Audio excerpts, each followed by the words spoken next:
E aí, pessoal, tudo bem com vocês? Eu espero que sim. Essa é a nossa sexta aula de Química. A gente vai falar sobre estequiometria. Vocês estão vendo que hoje é só um assunto, então vocês já devem prever que esse assunto ele é bem complicado, né? Como eu já tinha falado antes, ele é um assunto que é cobrado no Enem, bastante, né? Inclusive. E a gente vai tentar dar um enfoque nas reações químicas para vocês, certo? Tá, então vamos começar essa primeira parte aí dando uma noção de mol, ok? Então, o que é um mol, né? O que é esse mol que a gente tanto fala na química, né? Primeiro, vamos tentar entender o que é uma dúzia. Na verdade, eu acho que você já entende, né? E você deve estar se perguntando por que eu estou fazendo essa pergunta para vocês. Mas primeiro vamos tentar responder isso aí. O que é uma dúzia?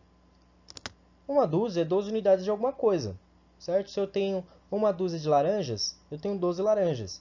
Se eu tenho uma dúzia de ovos, eu tenho 12 ovos. Se eu tenho 3 dúzias de, sei lá, 3 dúzias de melancias, eu tenho 36 melancias, né? Então, independente do que seja, uma dúzia vai ser sempre 12 unidades, tá? Uma dúzia de cadeiras, uma dúzia de, de roupas, uma dúzia de celulares. É tudo a mesma coisa, né? São sempre 12 unidades. Tá? Independente então do que seja, são 12 unidades sempre. E o mol vai seguir a mesma lógica. Independente do que eu estiver falando, se eu estiver falando 1 mol, eu vou estar falando de 6 vezes 10 a 23 unidades. Tá? Então, por exemplo, 1 mol de formigas são 6 vezes 10 a 23 formigas. Um mol de átomos é 6 vezes 10 a 23 átomos. Um mol de moléculas é 6 vezes 10 a 23 moléculas. Então, independente do que seja, independente do que eu estou falando, se eu estou falando que tem 1 mol, é porque tem 6 vezes 10 a 23 unidades dessa coisa. Tá? Então, por exemplo, aí ó, no final, 4 moléculas, aliás, 4 mols, né, de moléculas de hidrogênio, de H2. Qual é o valor, né, real disso, né? Quantas unidades isso representa? Né? Quantas moléculas tem 4 mols de hidrogênio? Então, fazendo uma simples regra de 3. Né? Se eu sei que 1 mol ele corresponde a 6 vezes 10 a 23 moléculas nesse caso, né? 4 mols vão corresponder a x. Resolvendo a regra de 3, eu encontro aqui 2,4 vezes 10 a 24. Novamente, aqui a gente está trabalhando com notação científica, tá, gente? Então, é extremamente recomendável que vocês estudem notação científica, porque nessa parte ela é importante, tá? Então, só para simplificar o que eu fiz aqui, né? 4, eu fiz um produto cruzado aqui, né? 1 vezes x e 4 vezes 6 vezes 10 a 23. E isso se tornou uma equação. Tá? Então, 4 vezes 6 vezes 10 a 23 está aqui. Tá? Primeiro, o que eu fiz aqui? Eu multipliquei o 4 por 6, eu encontrei 24, certo? O 10 a 23 eu deixei ele parado por enquanto. Aí, na última passagem, o que eu fiz? Em notação científica, nos vestibulares, vocês vão ver que esse número aqui, que tem 10 elevado a alguma coisa, né, ele tem que seguir uma regra, né? Vocês vão ver que eles têm que seguir uma regra. Que regra é essa? A regra é a seguinte: esse número aqui, ele tem que estar entre 1 e 10. Tá? Ele não pode nem ser menor que 1, nem ser maior que 10. Tá? Então, por exemplo, aqui, ó, eu, na parte de cima, aqui na segunda passagem, eu tenho 24 vezes 10 a 23. 24 é maior que 10, eu não posso deixar assim. Então, o que eu faço? Eu carrego a vírgula. Né? Aqui tem uma vírgula, né, oculta. E eu vou carregar essa vírgula para cá, ó. Ou seja, eu acabei diminuindo o meu número, né? De 24 eu passei para 2,4. Né? Então eu diminui meu número. Quantas casas eu andei com a vírgula? Uma casa, né? Então, para corrigir essa diminuição que eu fiz aqui, eu aumento esse númerozinho aqui, ó. Certo? Eu vou aumentar ele. Antes ele estava 10 a 23, né? Na segunda passagem aqui, ó. Aí eu fui para a segunda passagem e ele passou para 10 a 24. Tá? Por que isso aconteceu? Exatamente porque eu diminuí o primeiro número, né? Esse número aqui, ó. Ele antes era 24, passou para 2,4. Né? Eu diminuí ele em uma casa decimal. Então eu vou aumentar em 1 o resultado aqui em cima, né? Esse 23. Ele passou para 24. Tá? Foi simplesmente isso que eu fiz. Notação científica é isso, tá, gente? Uma coisa que eu não falei. Esse 6 vezes 10 a 23 aqui, ele é conhecido como número de Avogadro, tá? Então, vocês vão ver em alguns exercícios o dado falando lá. Considere número de Avogadro como 6 vezes 10 a 23. Alguns querem que você considere como 6,02 vezes 10 a 23. Tá? Vai variar muito do exercício, tá? Esse número aqui, ele é fixo, tá? Então, ele pode ser... Na verdade, ele é sempre esse valor. Como eu falei, alguns vão considerar só como 6 vezes 10 a 23. Outros vão considerar como 6,02 vezes 10 a 23, tá? Mas isso fica a caráter do exercício, tá? Mas o que eu quero que vocês saibam é que esse número é conhecido como número de Avogadro, tá certo? Então vamos falar sobre massa molar. O que é massa molar? Massa molar é a massa que vai estar contida em um mol de alguma coisa, certo? Então, por exemplo, a massa molar do sódio, né? A massa molar do sódio é 23 gramas por mol. Isso está indicando o quê? Se eu pegar 1 mol de sódio, eu tenho uma massa de 23 gramas. Se eu pegar 2 mols de sódio, eu vou ter 46 gramas de sódio. Se eu pegar 3 mols de sódio, eu vou ter uma massa de 69 gramas. Né? A mesma coisa serve para a água. A massa molar da água é 18 gramas por mol. Isso quer dizer que se eu pegar 1 mol de água, eu estou pegando exatamente 18 gramas de água. Né? Ou 18 ml, como vocês queiram, né? Até porque a densidade da água é 1 grama por ml.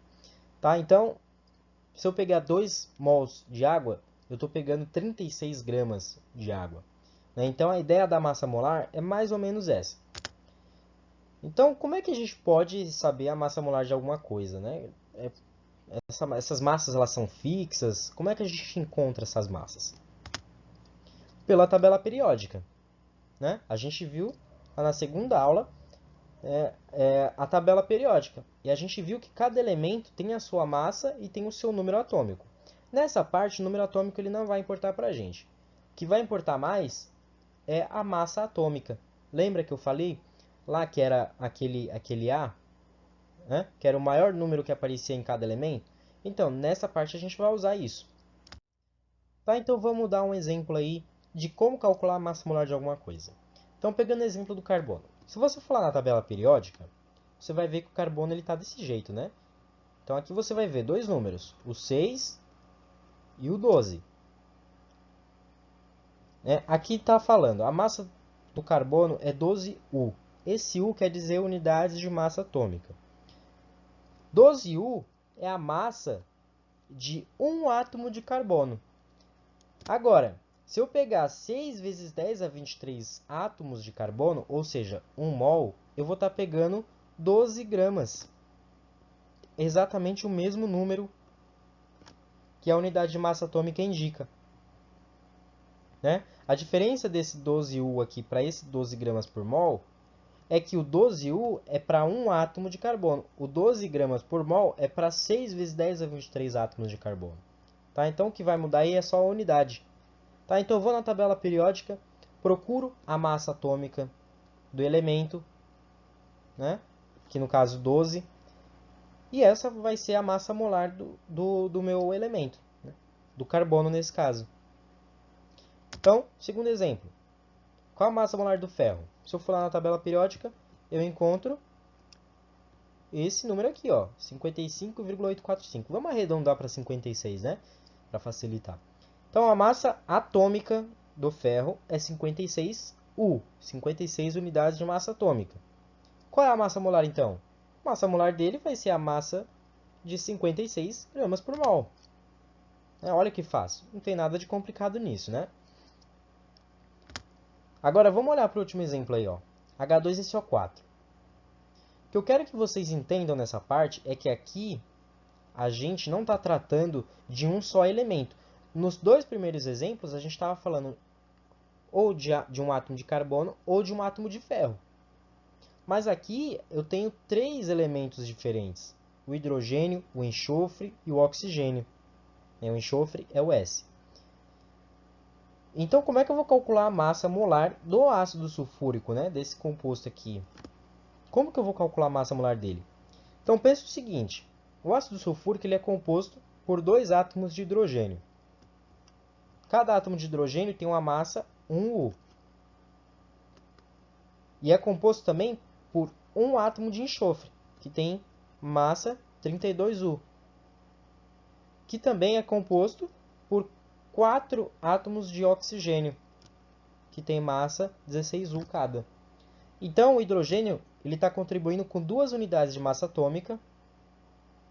O enxofre está contribuindo com 32 unidades de massa atômica. E o oxigênio está contribuindo com 4 vezes 16 dá 64, né? Eu acho que é 64.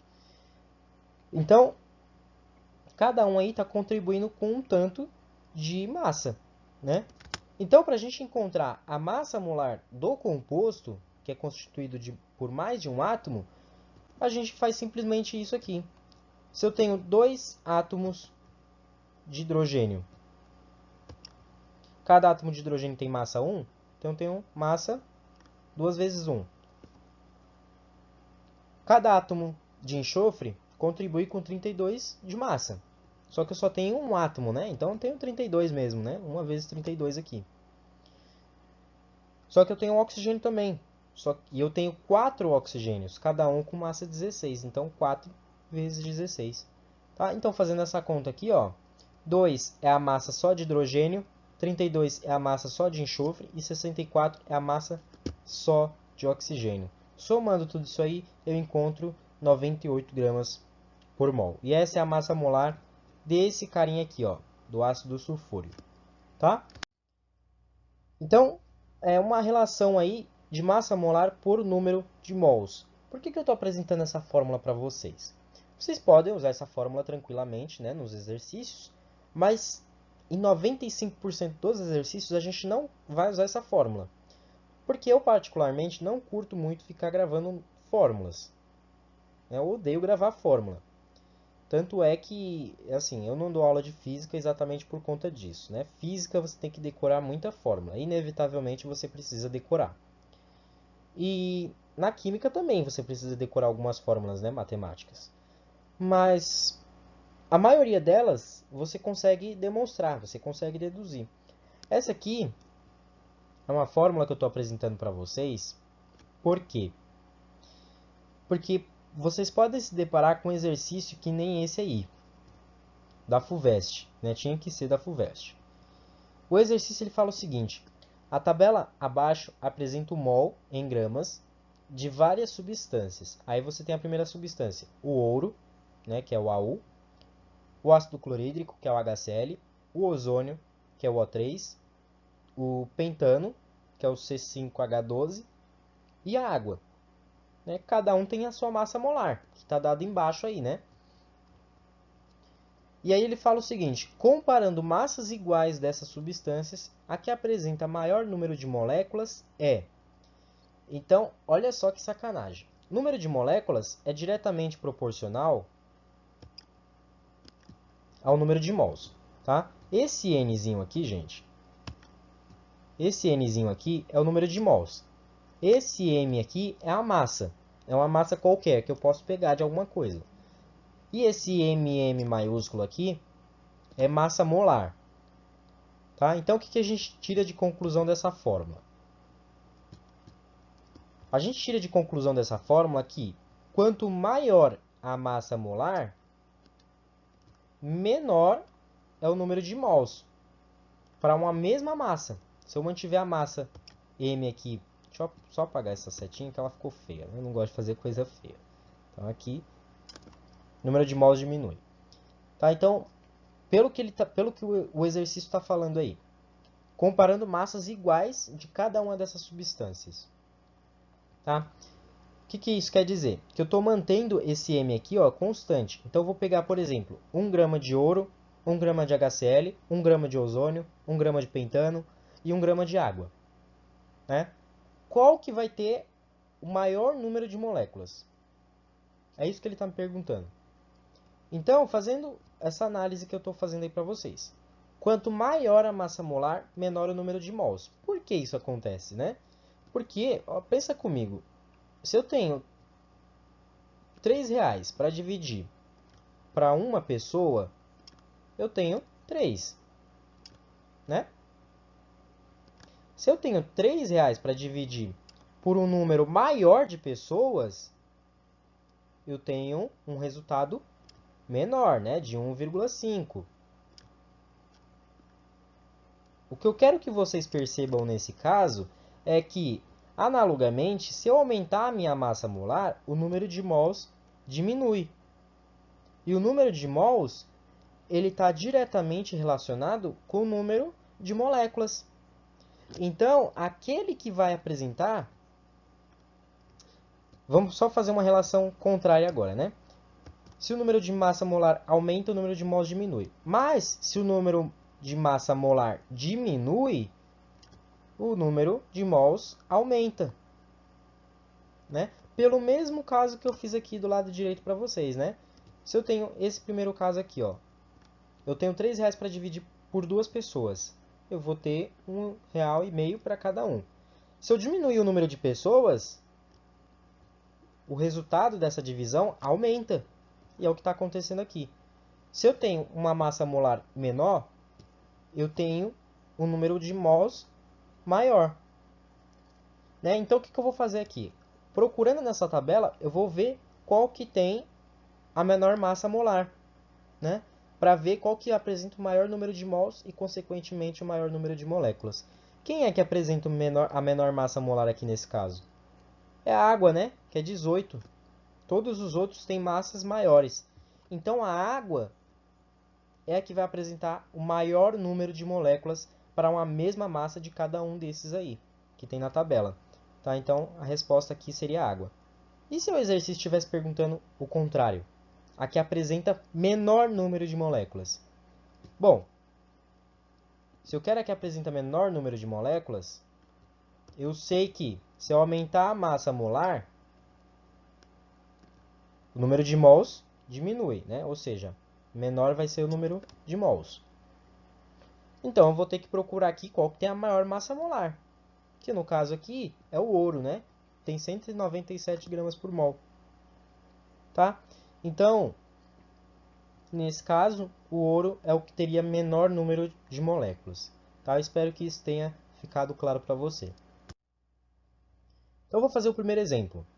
Sabendo que a massa atômica do magnésio é igual a 24 unidades de massa atômica, determine a massa em gramas de um átomo desse elemento. E aí ele me fala, dado, número de Avogadro, 6 vezes 10 a 23.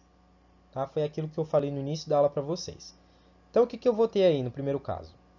Eu sei que a massa molar do magnésio é 24 gramas por mol. Por quê? Porque está me falando que a massa do magnésio, a massa atômica do magnésio, é 24U. Então, a massa molar dele é 24 gramas por mol. Isso quer dizer o quê? Que se eu tenho 24 gramas de magnésio, eu tenho 1 mol. É a mesma coisa, é equivalente. Ou 24 gramas de magnésio ou 1 mol de magnésio. É a mesma coisa. Tá? E eu sei também que 1 mol corresponde a 6 vezes 10 a 23 átomos de magnésio, nesse caso. Tá? Então, fazendo uma regra de 3 aí, ó, entre 24 e 6 vezes 10 a 23, bom, o que eu quero descobrir é a massa do magnésio, né, aliás, de um átomo de magnésio. Né? Então, eu vou fazer uma regra de 3, onde o x vai ser a minha massa que eu quero descobrir, e o 1 aqui é um átomo, né? Porque ele está falando assim, ó, a massa de um átomo do meu elemento. Tá? Então, se 24 gramas correspondem a 6 vezes 10 a 23 átomos, um átomo de magnésio vai corresponder a quanto em massa de magnésio? né? Eu resolvo essa regra de 3, né? Eu pego esse 6 vezes 10 a 23 aqui, passo ele dividindo, porque ele está multiplicando.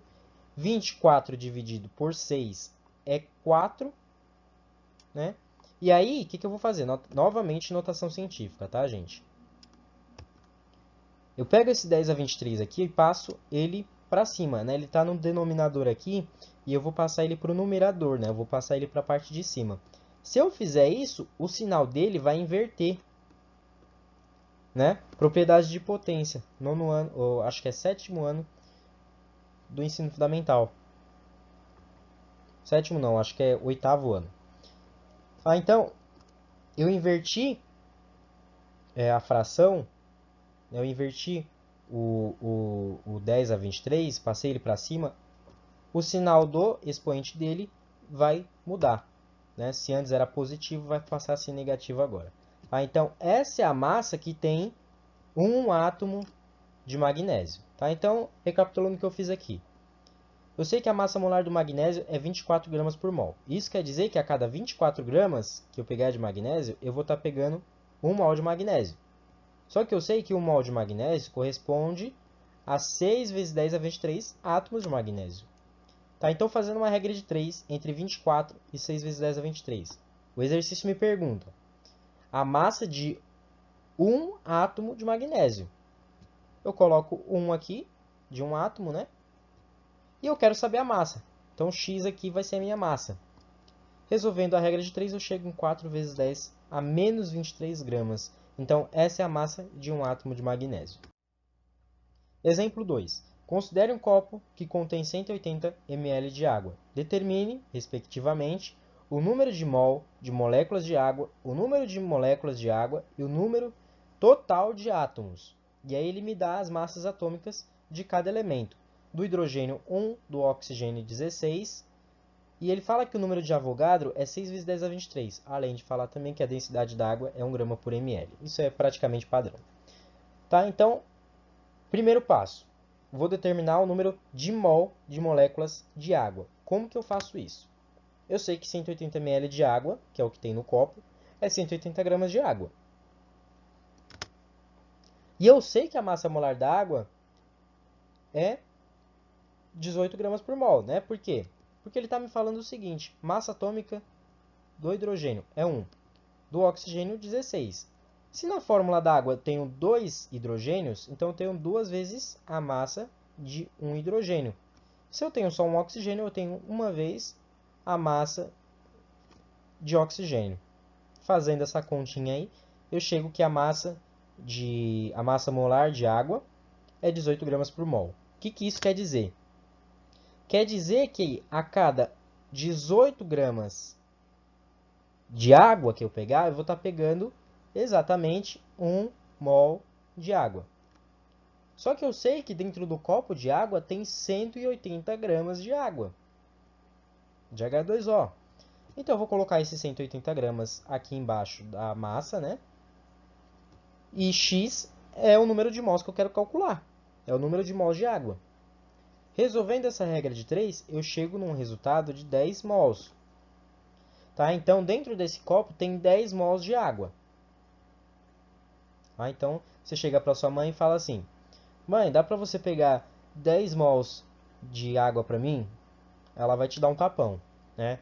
Então, tenta conversar com ela em mols, né, para ver se ela entende você. Próximo passo. Eu sei que 1 mol de alguma coisa é 6 vezes 10 a 23. No caso, eu estou falando de moléculas, eu sei que 1 mol de moléculas corresponde a 6 vezes 10 a 23 moléculas. Só que eu acabei de calcular aqui o número de mols de água, né? São 10. Então, fazendo essa regra de 3 aqui, ó, eu quero descobrir agora o número de moléculas, né? Eu sei que 1 mol tem 6 vezes 10 a 23 moléculas. E eu tenho, dentro do copo, 10 mols. Eu quero saber quantas moléculas tem. Então, aqui minha incógnita vai ser o Y, né? O número de moléculas. Fazendo essa regra de 3, novamente, notação científica, né? Eu multiplico o cruzado aqui. E eu chego em 6 vezes 10 a 23 vezes 10. Tá? O que é isso aqui? aqui é produto de potências de mesma base, né? Aqui tem um expoente 1 e eu tenho duas bases iguais, né? A base aqui é 10. Se eu tenho um produto, eu vou somar os expoentes, né? Então, eu vou somar 23 com o 1. 23 mais 1 dá 24, tá? Então, eu só mantenho a base, que é o 10, e somo os expoentes. Tá? Então, meu resultado aqui final é 6 vezes 10 a 24 moléculas. Tá? Então, dentro desse copo tem 6 vezes 10 a 24 moléculas. Agora, ele pede para calcular o número de átomos, né? O número total de átomos que tem dentro desse copo. Eu sei que a cada uma molécula de água, eu tenho 3 átomos, né? Porque eu tenho 2 átomos de hidrogênio e tenho um átomo de oxigênio. Tá? Então, a cada uma molécula que eu pegar de água, eu vou estar pegando 3 átomos. Só que eu sei que dentro desse copo tem 6 vezes 10 a 24 moléculas. Quantos átomos eu tenho dentro desse copo, então? Fazendo a regra de 3, eu chego em 3 vezes 6 vezes 10 a 24. Resolvendo a conta, eu vou chegar em 18 vezes 10 a 24. Novamente, o que eu falei lá, acho que no primeiro slide, ou segundo, não lembro. Estou com a memória bem fraca, viu? Lembra que eu falei de notação científica? Esse númerozinho aqui, ó, esse 18 aqui, ele não pode ser maior do que 10 e nem menor do que 1. Então, ele tem que ficar entre 1 e 10, né? Para o resultado ser coerente com o que é cobrado, né, nos vestibulares, ele tem que estar entre 1 e 10. Então, o que eu vou fazer? Eu vou diminuir esse número aqui, ó, em uma casa, né? A vírgula está aqui e ela vai passar para cá. Ou seja, eu diminui uma casa e fui para 1,8. Então, ele passou de 18 para 1,8. Então, eu diminui o número, né? Para eu corrigir essa diminuição, eu aumento o número que está aqui em cima, né? Esse 24. Se eu diminuir uma casa, eu vou aumentar uma unidade aqui em cima, né? Então, eu vou passar para 10 a 25. E, portanto, o número total de átomos que tem nesse copo é 1,8 vezes 10 a 25. Tá? Então, um número bem grande de átomos, né? Agora, a gente vai tentar introduzir, né, as leis ponderais. Tá? As leis ponderais são as leis que vão dominar a estequiometria das reações químicas. Tá? Então, agora a gente entra de verdade nas reações químicas, né? O que realmente vai cair no vestibular para vocês. Tá? Então, vamos falar da primeira lei ponderal, que é a lei de Lavoisier, que é a de conservação das massas. Lembra que eu falei para vocês sobre aquela frase dele, famosa, né? Na natureza nada se cria, nada se perde, tudo se transforma. O que ele quis dizer com isso? Ele quis dizer com isso, nada mais nada menos, que não é criado massa do nada e a massa não é destruída do nada. Né? Então, o que acontece aqui? Ó? Se eu tenho uma reação química entre dois compostos, A e B, genéricos, né? Pode ser qualquer coisa isso aqui. E eu estou reagindo 20 gramas de A com 40 gramas de B. Vão ser formados dois compostos, C e D, genéricos também, sendo que formam 10 gramas de D e X de C. Eu não sei quanto que é esse X aqui. Tá? Pela lei de Lavoisier, o que eu tenho aqui? Eu tenho que a soma dos reagentes, né, ou seja, 24 mais 10, mais 40, perdão, tem que ser igual à soma dos produtos, né, ou seja, x mais 10. Tá? X eu não sei quanto que vale, mas eu posso encontrar. Pela lei de Lavoisier eu posso encontrar. Resolvendo essa equação, 20 mais 40 dá 60, igual a x mais 10. Pego o 10 e passo para o lado esquerdo, né, ele passa negativo. E aí eu tenho que 60 menos 10 é igual a x. Portanto, x é igual a 50 gramas. Tá? Então, 50 gramas é a massa formada de C, do composto C. Tá? Então, lei de Lavoisier é exatamente isso. É aquilo que a gente já tinha discutido sobre energia, né, e número de átomos, né? que a gente discutiu há umas 2 aulas ou uma aula atrás, não lembro. Tô com a memória bem fraca mesmo, viu, gente? É a faculdade. Tá, então, passando para a segunda lei de Proust. Aliás, segunda lei ponderal, lei de Proust. Tá? A lei de Proust, ela fala sobre lei das proporções constantes. O que isso quer dizer? Ela quer dizer o seguinte, eu vou pegar a mesma reação genérica do exercício anterior, né, ó, 20 gramas de A reagindo com 40 gramas de B, formando 50 gramas de C, mais 10 gramas de D. Tá? Que a lei de Proust quer dizer para a gente? Ela quer dizer o seguinte, repare aqui na primeira equação, na primeira reação aqui, ó, onde eu deixei a setinha em vermelho. A massa que vai reagir de B é sempre o dobro da massa de A. Tá vendo? A massa de B aqui é 40, a massa de A é 20. Então, o que está reagindo aqui de B é o dobro de A.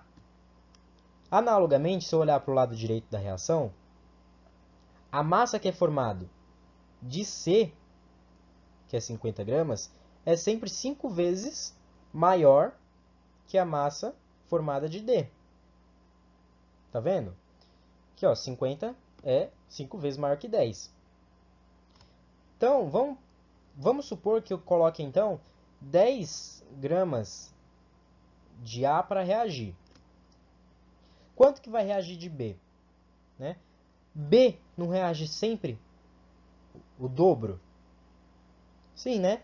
Então, se eu coloco 10 gramas de A para reagir, eu vou pegar 20 gramas de B. Ou seja, eu vou pegar o dobro de A.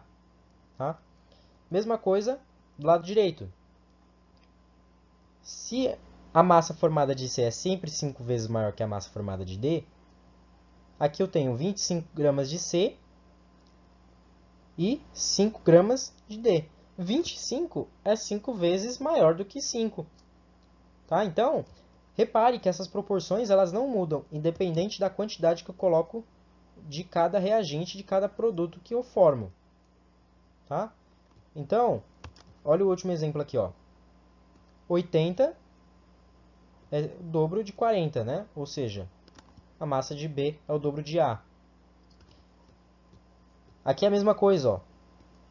100 é 5 vezes maior que 20. Então, a massa de C sempre 5 vezes maior que a massa de D. Tá? Então, é isso que a lei de Proust ela fala pra gente.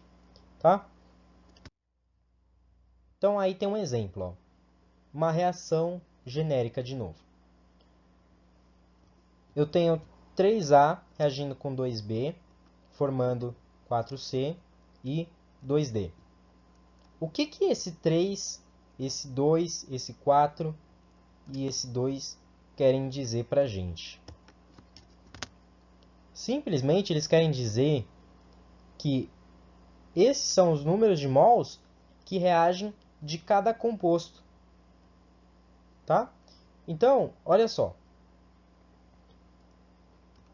Essa reação, eu tenho aqui 3 mols de A reagem com 2 mols de B para formar 4 mols de C mais 2 mols de D. Né? Então, é isso que essa reação está me falando. Tá? Então, de momento, é isso que eu quero que vocês saibam. Tá? Então, vamos partir para o exercício logo? Né? Antes de ficar só discutindo, ouvindo, é muito ruim. Então, vamos fazer um exercício aí. Tá? Esse é do Enem de 2012. Aí ele fala assim: no Japão, o movimento nacional para a promoção da luta contra o aquecimento global leva o slogan: uma pessoa, um dia, 1 quilograma de CO2 a menos. A ideia é cada pessoa reduzir em 1 quilo a quantidade de CO2 emitida todo dia, por meio de pequenos gestos ecológicos, como diminuir a queima de gás de cozinha. Um hambúrguer ecológico? É para já. Considerando um processo de combustão completa de um gás de cozinha composto exclusivamente por butano, que é o C4H10, a mínima quantidade desse gás que um japonês deve deixar de queimar para atender a meta diária apenas com esse gesto é de. Aí ele dá os dados e as alternativas. Tá? Então ele escreve um texto enorme, né? Que, nossa, ninguém tem paciência, né? A dica que eu dou para vocês, gente, é crucial. Leia a primeira pergunta do exercício. Depois você lê o texto, tá? Lê a primeira pergunta, para saber o que ele quer, já de início. Que aí você vai ler o texto e você vai ler com mais atenção. Tá? Então ele fala aí, a combustão de butano é completa, né? Ele está falando em algum lugar aqui, ó, processo de combustão completa de um gás de cozinha, né? O gás de cozinha é composto por butano, é isso que ele está falando. E ele está falando, na verdade, o que esse texto está falando para a gente? Ele está falando que as pessoas, quando elas vão querer comer alguma coisa, elas utilizam o fogão. E o fogão usa gás, que é o gás butano, né? E a queima desse gás, ele gera CO2, né? Que é um gás poluente. Tá? Então, o que esse slogan quer falar aí, né, para os japoneses, é que eles reduzam, né, a emissão de CO2, reduzindo o uso aí, né, de gás butano, de gás de cozinha. Tá? O problema é que ele não me dá essa reação aqui, ó. Tá? Eu coloquei essa reação aqui, mas ele não está me dando. A questão ela não dá essa equação para vocês. Você tem que deduzir ela. E como que você faz isso? Existe um padrão, tá? Que a gente vai falar em algumas das próximas aulas. Tá? Que padrão é esse? Se eu tenho um composto de carbono e hidrogênio, como esse aqui, que é o butano, e ele está sofrendo um processo de combustão, isso quer dizer o quê? Que o butano está reagindo, né, o butano aqui, ó, está reagindo com gás oxigênio para formar gás carbônico e formar água. Tá? Então, todo composto de carbono e hidrogênio libera na combustão sempre CO2 e H2O. Tá? Então, essa reação ela é padrão. Tá? Você vai pegar o composto de carbono e hidrogênio, seja ele qual for, aqui nesse caso C4H10, vai reagir com oxigênio, o O2, né? E vai formar CO2 e H2O. Isso sempre, tá, gente? Isso é padrão de uma reação de combustão completa. Então, o que vai acontecer aqui? Vocês estão percebendo uma coisa. Essa reação ela não está balanceada, né? Perceberam por que eu tenho que aprender balanceamento? Pois é, essa reação ela não está balanceada. Lembra da regra do macho? Balancear primeiro metal, depois ametal, depois carbono, depois hidrogênio, depois oxigênio? Pois é, aí não tem metal e nem ametal, diferente de carbono e oxigênio. Então eu vou balancear primeiro o carbono.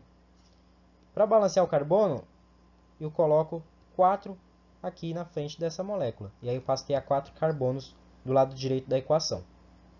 Balancei carbono, eu vou balancear hidrogênio, né? Aqui desse lado, ó, eu tenho 10 hidrogênios.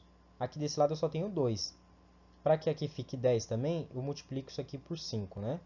Porque aí 5 vezes 2 dá 10. E aí eu tenho 10 hidrogênios de um lado e 10 hidrogênios do outro. Só que agora eu tenho, de um lado da equação, 8 oxigênios, né? 4 vezes 2, 8. E 5 oxigênios aqui. Então, eu tenho 8 mais 5. Eu tenho 13.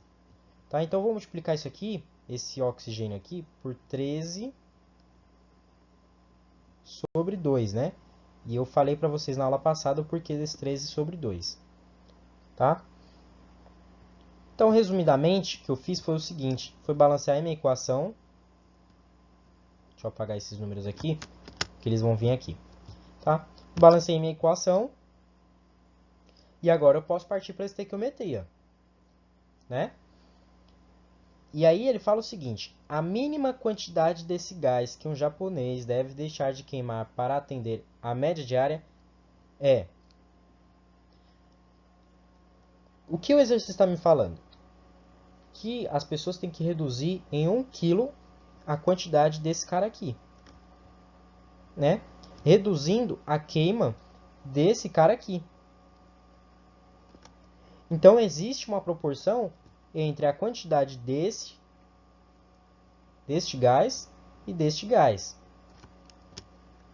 Como que eu faço essa proporção? Olha só. Ele está tendo um bom senso aí, né, de me dar a massa molar do butano. Né? Ele está me dando a massa molar do butano, tá vendo aqui, ó? Dados. CO2 e C4H10, né? Ele está me dando a massa molar dos dois. Tá? Então, repare o seguinte. Eu posso fazer essa proporção direta, né? Entre C4H10 e CO2. A massa molar de C4H10 é 58 gramas por mol. E aqui eu só tenho 1 mol de C4H10, de butano. Né? E esse 1 mol, ele vai reagir para formar 4 mols de CO2. Né? Ou seja, 4 vezes 44. O que é esse 44 aqui? Esse 44 aqui é a massa molar de CO2, de gás carbônico. Então, o que essa regra de 3 aqui está me falando? Ela está me falando que se eu pegar 58 gramas de butano, eu vou formar 4 vezes 44 gramas de CO2. Tá? Recapitulando, eu tenho 1 mol de butano formando 4 mols de CO2. 1 mol de butano é 58 gramas de butano, né? Pela massa molar. Já 4 mols de CO2 é 4 vezes a massa molar do CO2. Né? Então, fazendo essa conta aí, ó, multiplicando em cruzado aqui, eu chego que... Aqui eu já fiz direto, né? Esse 176 aqui é 4 vezes 44. Isso multiplica x. 58 multiplica 1000, né? Aliás, da onde vem esse 1000 gramas aqui, né? Que eu não falei. Esse 1000 gramas, ele está embaixo aqui do CO2, né? 1000 gramas é 1 quilograma de CO2. Então, o que eu estou calculando aqui é x. E x é a massa de butano que eu tenho que deixar de queimar para reduzir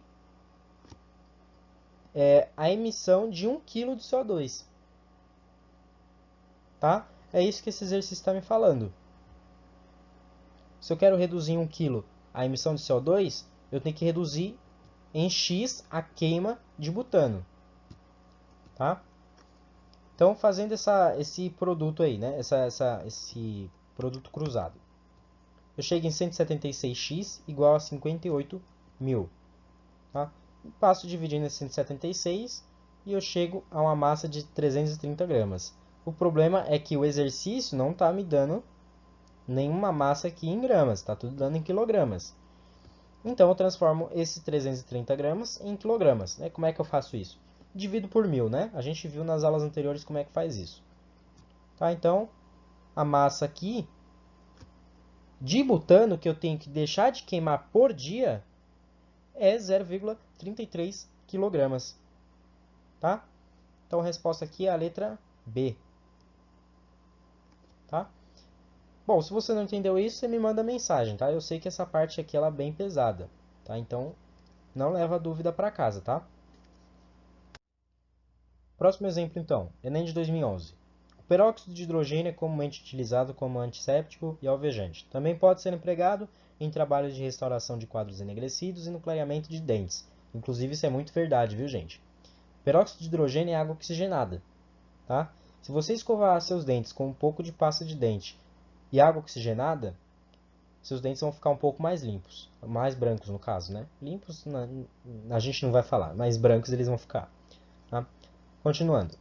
Na presença de soluções ácidas de oxidantes, como o permanganato de potássio, este óxido decompõe-se conforme a equação a seguir. E aí ele dá a equação. Gente, peróxido de hidrogênio é o H2O2 e o permanganato de potássio é o KMnO4. Tá? Como é que você sabe isso? Experiência. Tá? Experiência estudando química. Tem que estudar química, porque às vezes ele não te dá quem é quem. Tá? Você tem que deduzir isso de alguma forma. Tá?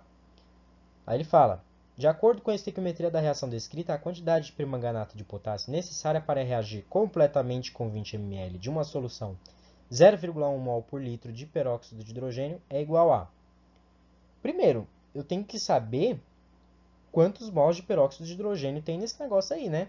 Ele fala 20 ml de uma solução 0,1 mol por litro de peróxido de hidrogênio, né? Quanto que isso equivale em mol, né? Vamos fazer uma regra de 3? Então, para o peróxido, ele fala que uma solução 0,1 mol por litro, na verdade ele fala que a solução é 0,1 mol por litro, e isso está me indicando o quê? Que a cada 0,1 mol de peróxido eu tenho 1 litro de solução. Tá? 1 litro é a mesma coisa que 1000 ml. Né? Só que ele me fala que eu tenho 20 ml de solução. Tá? 20 ml de solução eu vou colocar aqui embaixo. Tá? Primeiro, por que eu transformei esse 1 litro em 1000 ml?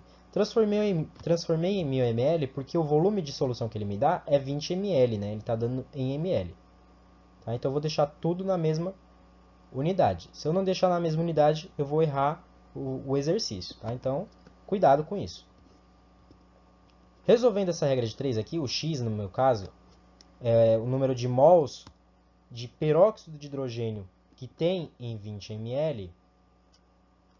Tá? Resolvendo esse exercício aqui, essa regra de 3, né, eu multiplico cruzado, né, 20 vezes 0,1, 1000 vezes x, né, 20 vezes 0,1 é igual a 2, né?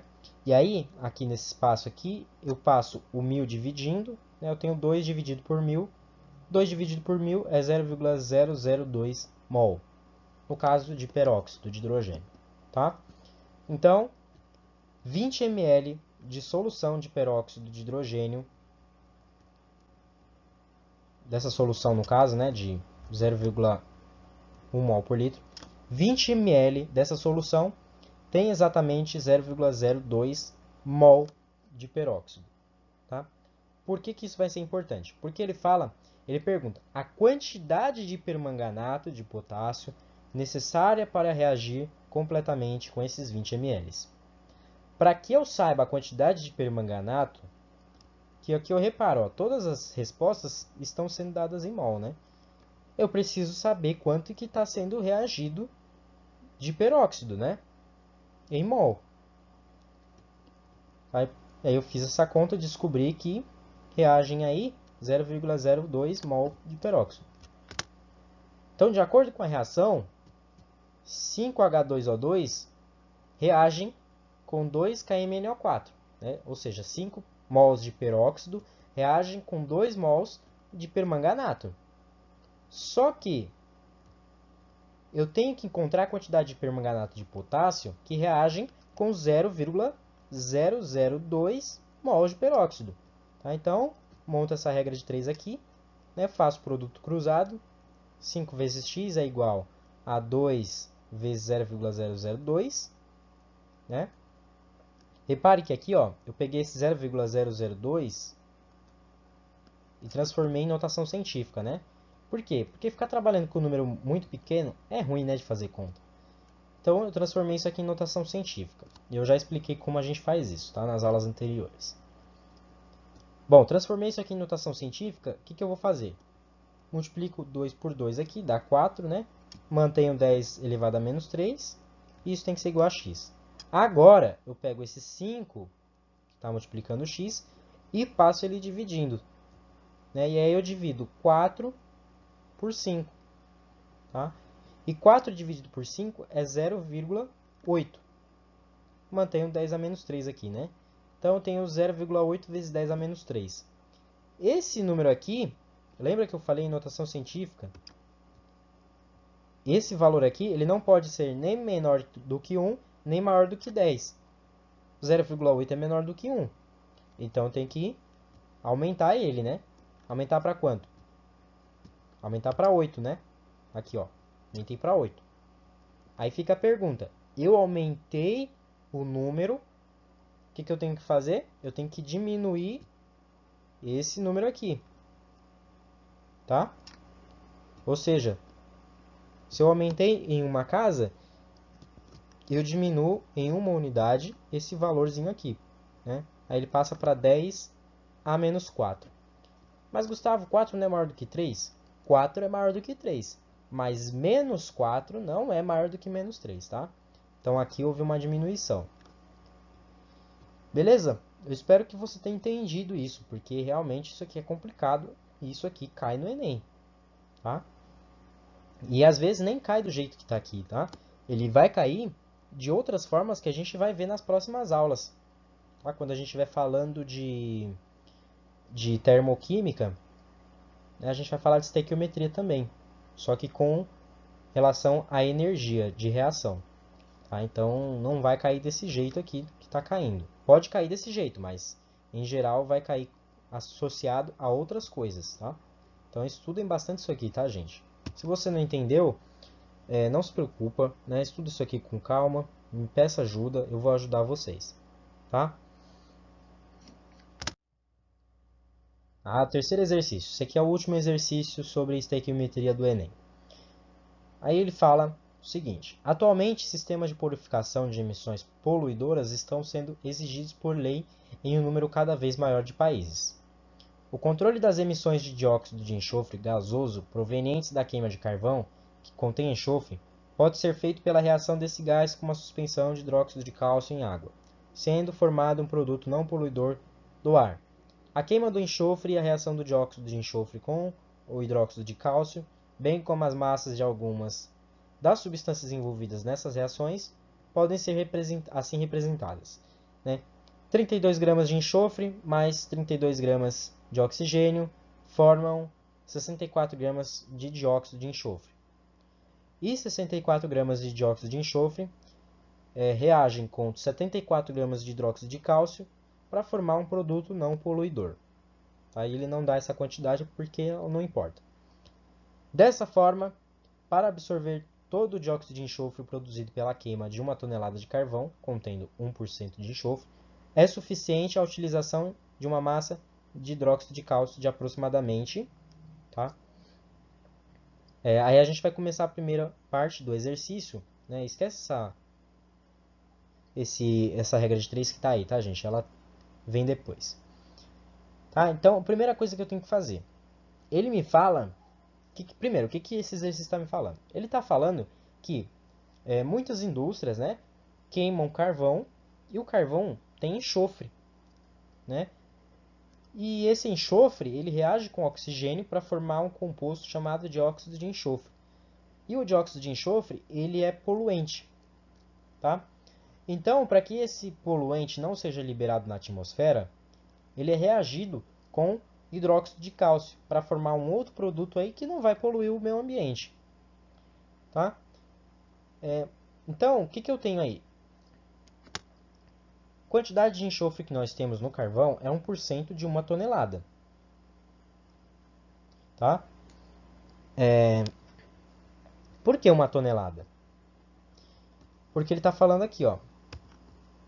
Dessa forma, para absorver todo o dióxido de enxofre produzido pela queima de 1 tonelada de carvão, contendo 1% de enxofre, né? Então eu estou falando de 1% de 1 tonelada, tá? Fazendo essa conta, eu tenho 1% eu posso escrever como 0,01, né?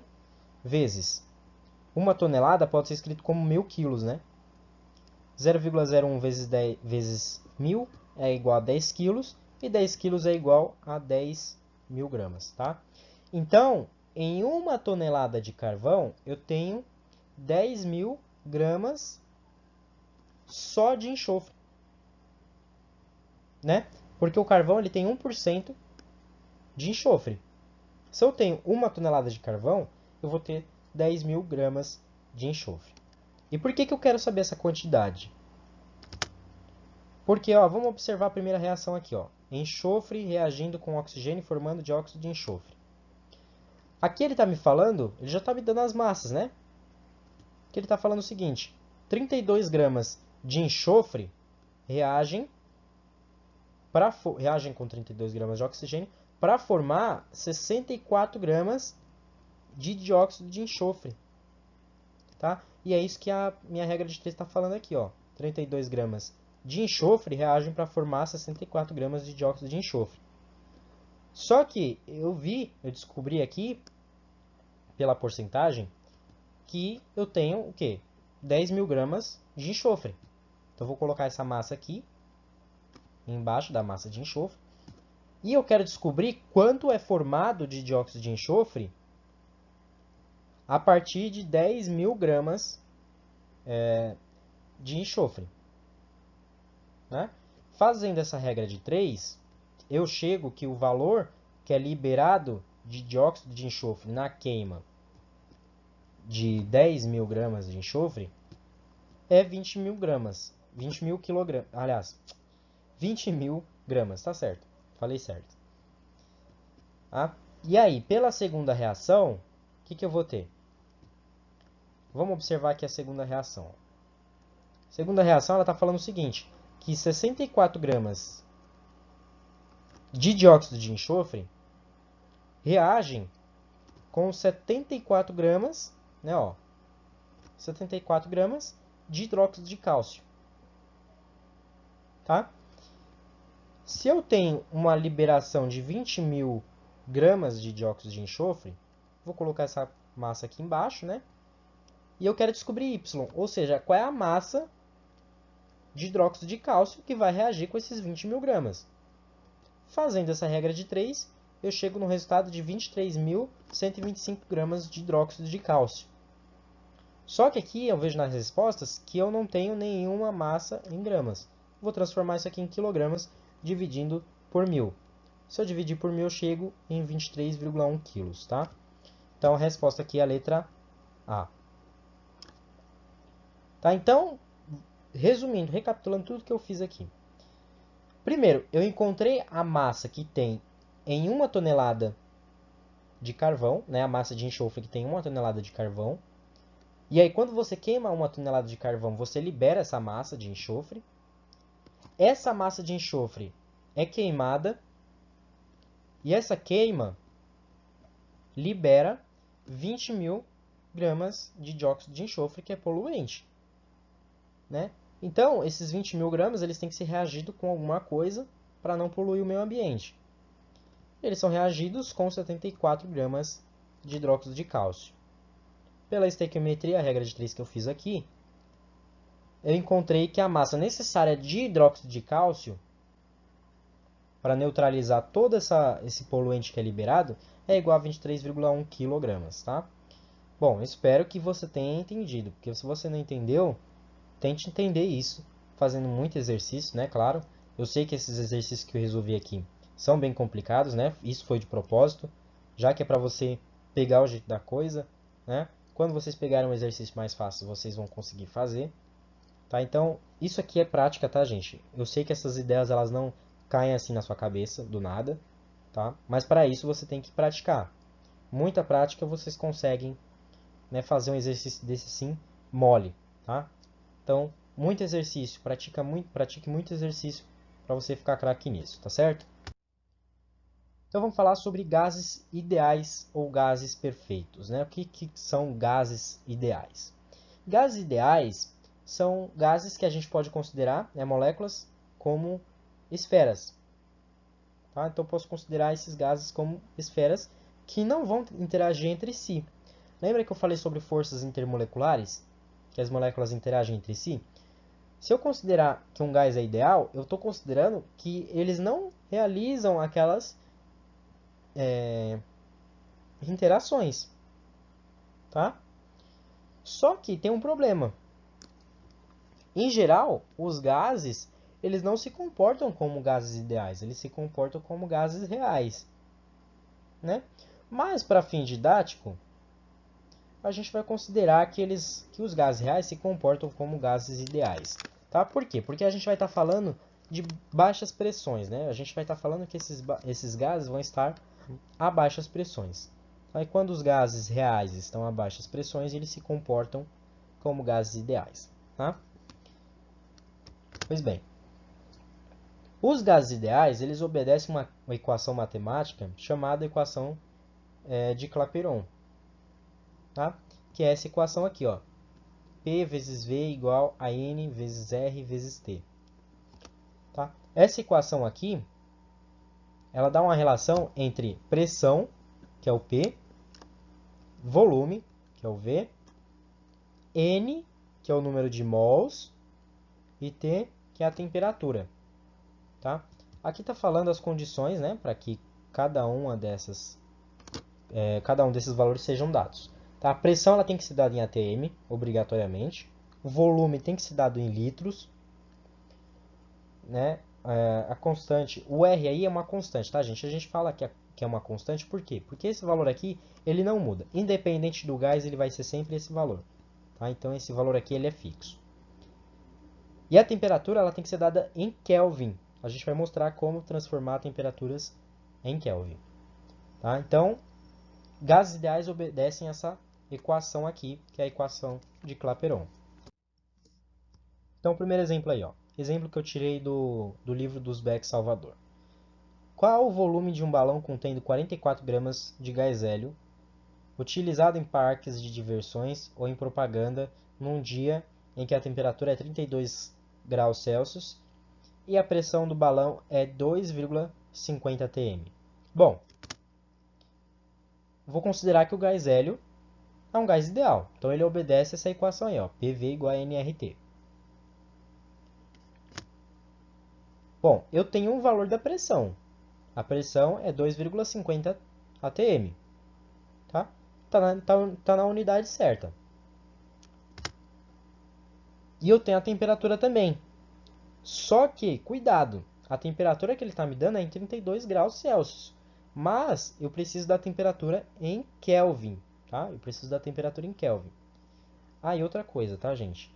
Nunca falem graus Kelvin.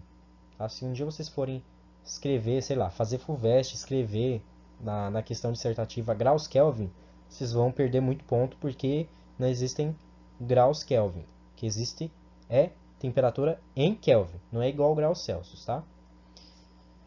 Pois bem, voltando. Eu tenho a temperatura, mas ela está dada em Celsius, não está dada em Kelvin. Então tem que transformar isso. Para transformar, eu uso essa equação aqui, ó. A temperatura em Kelvin vai ser dada por 273 mais a temperatura em graus Celsius. A temperatura em graus Celsius é 32, tá? Então 32 mais 273 é 305. Então a temperatura em Kelvin é 305, tá? Bom, então eu já encontrei. Eu tenho a pressão, né? Olhando aqui para a equação inicial. Eu tenho a pressão, tenho a temperatura, o R, ele é aquele valor fixo de 0,082, né? E eu preciso do quê? Do número de mols, né? Do N, para eu poder descobrir o volume. Tá? Como é que eu calculo o número de mols? Aí tá falando, né? A constante R tem valor igual a 0,082 para qualquer gás. Tá? Isso foi o que eu acabei de falar. Mas eu preciso do número de mols de hélio. Tá? Aí ele está me falando o seguinte, ó. Massa molar do hélio, 4 gramas por mol.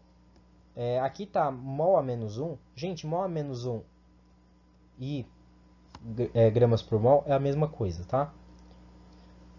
Bom, para a gente calcular o número de mols de hélio, aqui eu sei o seguinte. Pela massa molar, eu sei que 4 gramas correspondem a 1 mol de hélio. Tá certo? Só que eu tenho um balão com 44 gramas de gás hélio. Tá? Então, quanto que esses 44 gramas correspondem em mol? Né? O mol é o número que eu quero descobrir, né? O x. Tá? Então, fazendo essa regra de 3 aqui, eu chego em 11 mols. Então, dentro desse balão aí, tem 11 mols de hélio. Tá? Então, agora que eu tenho a temperatura, que eu tenho a pressão, que eu tenho o número de mols e que eu tenho a constante R aí, eu posso jogar tudo isso na fórmula dos gases ideais, né? A fórmula inicial, essa fórmula aqui.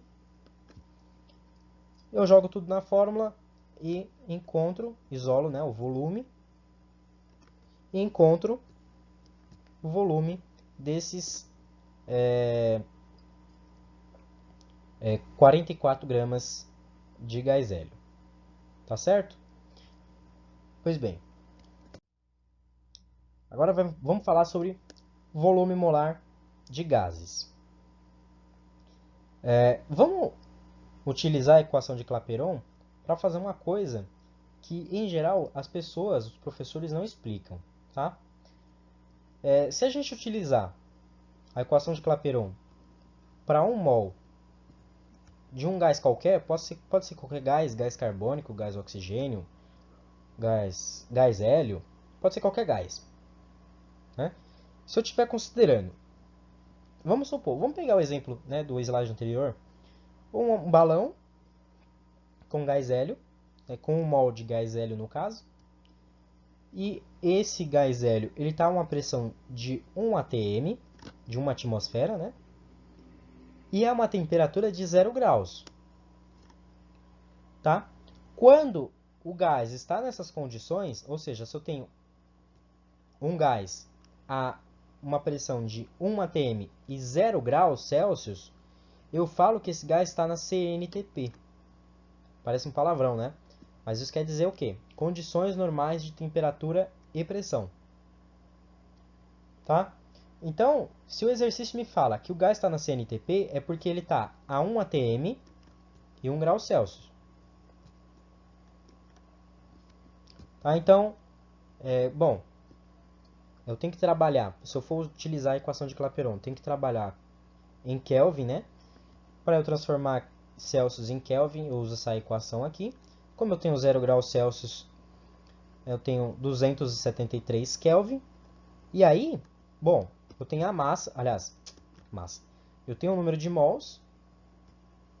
Né? Deixa eu só apagar isso aqui, para não ficar muito bagunçado. Eu tenho o número de mols, que é o N, que é 1 mol. Né? Aqui está falando 1 mol. O R é aquele valor constante, né, para qualquer gás. A temperatura é 273 Kelvin. E a pressão é 1 atm. Tá aqui, ó. Bom, eu posso encontrar então o volume disso. Se eu fizer essa continha aqui, eu chego em 22,4 litros. Tá? Primeiro, você precisa saber essa demonstração? Não, você não precisa saber essa demonstração. O que você precisa saber mesmo, de verdade mesmo, do fundo do meu coração falando, é esse valor aqui. 22,4 litros. Esse valor aqui é essencial vocês saberem. Tá? Porque às vezes o exercício não te dá esse valor. Tá? Então, fique esperto. Então, o que a gente pode concluir dessa continha aí, desse resultado? Aqui está falando, esse volume encontrado é o volume que 1 mol de qualquer gás ideal ocupa na CNTP. Tá? Então, eu posso falar que o volume molar de um gás ideal é sempre 22,4 litros por mol. Tá? Então, fique espertinho aí, que esse valor ele é muito importante. Tá? Então, a cada 1 mol de um gás ideal que eu pegar, eu vou estar pegando 22,4 litros. Tá? Então, vamos fazer esse exercício aí da PUC. Tá? PUC de Minas Gerais. Sob condições apropriadas, o gás acetileno, que é o C2H2, e ácido clorídrico reagem para formar cloreto de vinila, que é o C2H3Cl. Essa substância é usada para produzir policloreto de vinila, que é o PVC, né? É o cano de PVC. Plástico. E foi considerada recentemente carcinogênica, né? Que quer dizer uma coisa extremamente tóxica que pode causar câncer ou outros problemas de saúde. Tá? A reação na formação do cloreto de vinila pode ser representada pela equação C2H2 mais 1HCl formando C2H3Cl. Tá? Aí ele fala o seguinte, quando se obtém 2 mol de cloreto de vinila, o volume de gás acetileno consumido na CNTP, 0 graus Celsius e 1 atm, é igual a... Aí ele dá as alternativas. Bom, para começar, eu sei que 1 mol,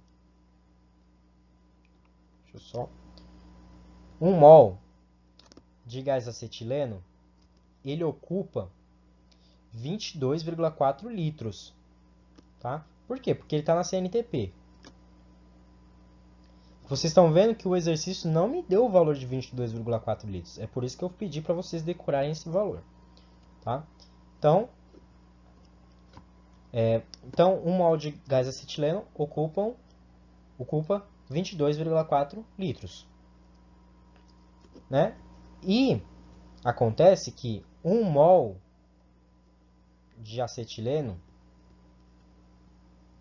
formam 1 mol de C2H3Cl. Né? Por quê? Porque olha só, aqui eu tenho 1 e aqui eu tenho 1. Tá? Aqui na reação não está mostrando, mas isso está implícito, né? Eu tenho que saber isso. Então, o que está me falando aqui? Ó? Essa reação está me falando que 1 mol de acetileno reagem para formar exatamente 1 mol de cloreto de vinila, que é o C2H3Cl. Né? E, novamente, repetindo o que eu já tinha falado antes, 1 mol de acetileno ocupam exatamente 22,4 litros. Tá? Pois bem, aí ele fala o seguinte: quando se obtém 2 mol de cloreto de vinila, eu já coloco 2 mol aqui embaixo. O volume de gás acetileno consumido na CNTP é igual a, ou seja, o que eu quero descobrir é o volume de gás. Tá? Então, essa vai ser a minha incógnita, vai ser meu X na minha questão. Tá? Bom, fazendo o produto cruzado nessa regra de 3 aqui, eu chego no resultado de 44,8 litros. Tá? Portanto, a resposta é a letra D. Tá? Então, o raciocínio foi, resumidamente, o quê? Opa! O meu raciocínio foi o seguinte. Pela reação, eu sei que 1 mol de acetileno reagem para formar 1 mol de C2H3Cl. Só que eu sei também que 1 mol de C2H2 ocupa um volume de 22,4 litros. Tá? E aí ele me pede o volume de gás acetileno. Tá? Então esse vai ser meu X. E aí ele fala o seguinte, ele pede o volume de gás acetileno consumido para formar 2 mol de cloreto de vinila. Tá? Então 2 mol aqui. Ó. E aí eu resolvo, né, a minha regra de 3 e eu chego nesse volume aí. Tá certo? Vamos lá, gente. Está acabando. Esse é o último. Prometo. Nas condições normais de pressão e temperatura, né, CNTP, o volume ocupado por 10 gramas de monóxido de carbono é de... Aí ele dá as opções. E ele também me dá os dados de massa atômica. Aí, nesse caso aqui, ele está sendo bonzinho comigo. Ele está me dando o valor do volume molar, que é 22,4 litros. Então, o que eu vou fazer inicialmente? Né? Primeiro, eu tenho que descobrir o número de mols de CO. Né? Aí ele está só me dando a massa de CO. Mas ele me dá o número de mols. Né? Então, vamos calcular a massa molar de CO. Né? Que ele está me dando os valores das massas atômicas aqui. Para calcular a massa molar de CO, eu sei que uma molécula de CO tem um átomo de carbono, que tem massa 12, e um átomo de oxigênio, que tem massa 16. Fazendo essa continha, eu chego que a massa molar do CO é 22 gramas por mol. Tá bom? Isso quer me dizer o seguinte, que a cada 28 gramas que eu tiver de CO, eu tenho 1 mol de CO. Tá? E aí ele me fala que a massa de monóxido de carbono que eu tenho aqui é 10 gramas. Tá? Então eu vou colocar o 10 gramas aqui, embaixo do 28 gramas. E eu vou calcular o número de mols a que esse 10 gramas corresponde. Fazendo essa regra de 3, eu chego que o número de mols de CO que eu tenho é 0,357 mols. Tá? Bom, agora eu tenho o número de mols de CO, eu posso calcular o volume. Por quê? Porque eu sei que 1 mol de qualquer gás que seja ocupam 22,4 litros. Se nesse caso aqui eu tenho 0,357 mol, eu posso descobrir o valor Y aqui, que é o volume, né? Que é o que a questão está me perguntando. Tá? Fazendo a regra de 3 aqui, eu chego num volume de 8 litros. Tá? Então a resposta é a letra B. Tá? Essa é a questão da FEI de São Paulo. Tá bom, gente? Eu sei que essa aula foi pesada, ela é muito complicada realmente. Tá? Inclusive, muitos alunos, sejam de cursinhos particulares ou de cursinhos populares, têm sempre muita dificuldade nisso. Até na faculdade mesmo, se vocês não acreditam, tem muita gente que tem dificuldade com estequiometria. Mas, infelizmente, ela cai no vestibular e vocês precisam estudar para tentar se dar bem nessa parte. Tá bom? Novamente, obrigado por vocês terem assistido essa aula. Eu espero que vocês tenham gostado, porque essa aula ela foi muito complicada para fazer. Até porque eu tenho que ficar montando os cálculos. Montar os cálculos também não é uma coisa muito fácil. E formatar tudo é bem complicado. Então eu espero que vocês tenham aproveitado bastante essa aula. E que vocês tenham gostado também. Qualquer dúvida vocês podem me mandar mensagem. Tá? Eu vou deixar a lista de exercícios para vocês. E eu espero que vocês tenham um bom aproveitamento nessa matéria, porque ela é muito importante. Tá bom, gente? Então, bons estudos para vocês e se cuidem.